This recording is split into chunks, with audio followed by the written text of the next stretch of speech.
అయితే ఈ స్టాప్లర్ చేయించుకున్నాక చాలామంది అడుగుతుంటారు ఎటువంటి జాగ్రత్తలు తీసుకోవాలని. అది చాలా ఇంపార్టెంట్.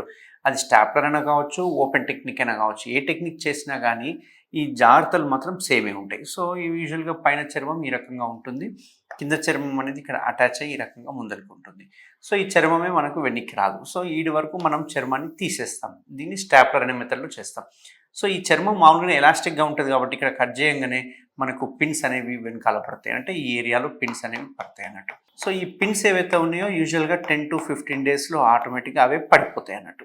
సో, కొందరికి 8 డేస్‌లో పడొచ్చు, కొందరికి 10 డేస్‌లో పడొచ్చు, కొందరికి 12 డేస్‌లో డిపెండ్ అన్నట్టు. మనం ఎంత హైజీనిక్‌గా పెట్టుకున్నాము, ఎంత డ్రెస్సింగ్స్ చేసుకున్నామంటే ఎంత క్లియర్‌గా సోప్ వాటర్‌తో వాష్ చేసుకుంటున్నాము దీని మీద డిపెండ్ అయ్యి ఉంటుందన్నట్టు. సో, మంచిగా శుభ్రంగా పెట్టుకొని వాష్ చేసుకుంటే గనక 8-10 డేస్‌లో పడిపోయిన వాళ్ళు కూడా చాలామంది ఉన్నారన్నట్టు. సో, ఈ 10-15 డేస్ ఏవైతే పిన్స్ పడిపోతాయో అంటే దాని మీద సిలికాన్ రింగ్ చాలామందికి డౌట్ ఏంటంటే సిలికాన్ రింగ్ ముందుంటదా? పిన్స్ ముందుంటాయా? అని డౌట్ వస్తుంటుంది. బట్ ఇక్కడ ఏంటంటే అడ్వాంటేజ్ కేఎస్ఆర్ స్టాప్లర్‌లో ఈ పిన్స్ డైరెక్ట్ చర్మానికి అటాచే కావు.